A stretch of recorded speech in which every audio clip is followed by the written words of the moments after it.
Welcome to today's Explainer, where our entire mission is to turn that heavy financial fog into total clarity. And look, the best part about this? You absolutely do not need to be a math genius or some kind of Wall Street financial wizard to make this work. Today, we're breaking down 7 incredibly practical behavioral rules to help you stash away $10,000 in a single year. And no, you don't have to live like a total hermit to do it. Okay, let's dive right in. You know that feeling, right? It's a random Tuesday night, you're scrolling through your banking app, and you just get that sudden pit in your stomach.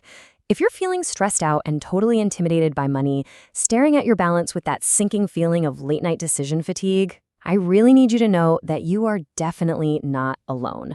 We have all been there.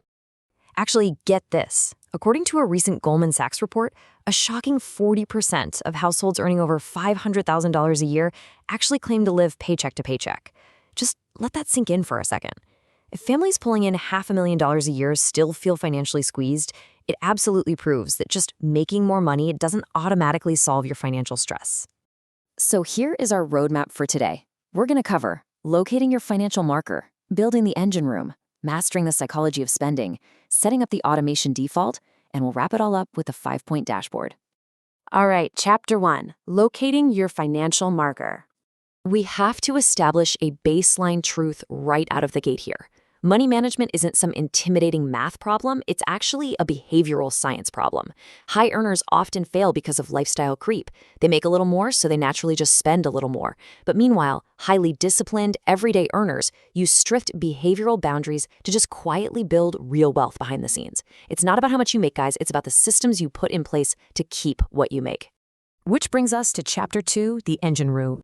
This is where we start laying down our core rules. Most people budget totally backward, right? They pay their bills, spend their money, and then kind of promise to save whatever happens to be left at the end of the month. But spoiler alert, by day 28, there is literally nothing left. So instead, you need to force your brain to structure your life around what remains after paying yourself first. If you bring home $4,000 a month, automatically move 20%, which is $800 to an untouchable account the exact morning you get paid. Over 12 months, you've just locked in $9,600 before lifestyle creep can even touch it. And to keep your spending effortlessly balanced without overthinking everything, we use Rule 5, which is the 50-30-20 structural allocation. 50% goes to needs, like your rent and groceries. 30% goes to wants, like dining out or streaming services. And that final 20%, that goes directly into wealth building, just like we talked about. Now, if your needs are blowing past that 50% mark, you need Rule 3, target the big 3 overhead expenses. Think about it. Housing usually takes up about 33% of an average budget. Transportation takes 17%, and food takes about 13%. You need to audit these massive levers instead of obsessing over tracking every single $3 coffee you buy. For instance, a brand new car depreciates 20 to 30% in its very first year. If you choose a reliable used car instead, or simply cut your dining out from twice a week to once every 2 weeks, you free up thousands of dollars annually that goes straight into your savings. By treating your finances like a 3-part wealth triangle architecture, income generation to expand your baseline, wealth preservation to protect your downside with an emergency fund, and capital growth to beat inflation, you turn a stagnant pile of cash into an active wealth-protecting engine. Oh, and hey, if this framework is giving you some actionable clarity right now, please take a quick second to hit that like and subscribe button. It really helps our Explainer channel grow and reach more people. All right, Chapter 3, the psychology of spending. Now that our mechanics are built, we've got to tackle the mental traps that secretly drain our wallets every single day. Have you ever wondered why you order expensive takeout on a Friday night, even when you've got a fridge full of perfectly good groceries? Well, psychologists prove that humans experience something called decision fatigue. By Friday evening, your prefrontal cortex is so incredibly exhausted from making tiny choices all week long that relying purely on self-control is just a guaranteed way to fail. You enter this state of ego depletion, and bam, those impulse purchases slip right past your defenses. So to combat that, we use Rule 4, time currency. Companies are brilliant at engineering low monthly payments to make expensive things look super cheap. To break that illusion, you need to convert price tags into time.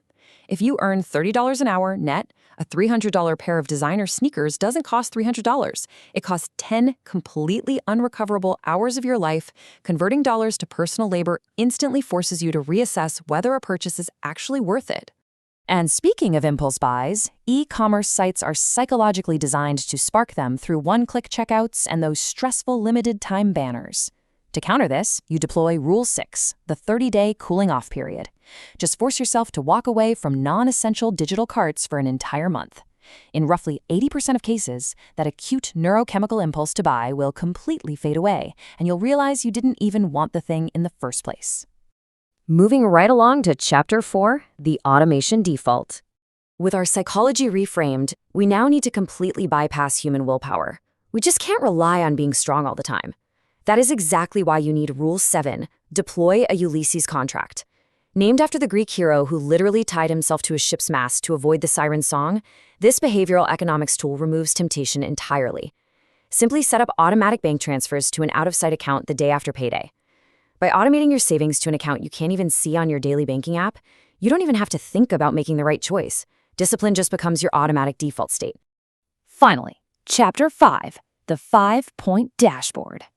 We have covered a ton of ground today. So, to make sure you walk away completely equipped and empowered, here is your summary dashboard. Remember, saving $10,000 isn't about extreme deprivation. It's just about systematically removing friction from your financial life. Pay yourself first using reverse budgeting. Audit those big 3 overheads instead of sweating the small stuff. Keep it balanced with the 50-30-20 allocation. Always, always convert price tags to hours of your life. And finally, lock it all in with an automated Ulysses contract. So, I really want to hear from you guys. Which rule are you setting up first to eliminate your mental traps? Are you going with the Ulysses contract or the 30-day rule? Let me know down in the comments below. And be sure to share this explainer with a friend who's looking to build some real financial momentum this year. Remember, wealth isn't about how big your paycheck is, it's about how cleverly you build the walls to protect it. Stay curious, and I'll catch you in the next one.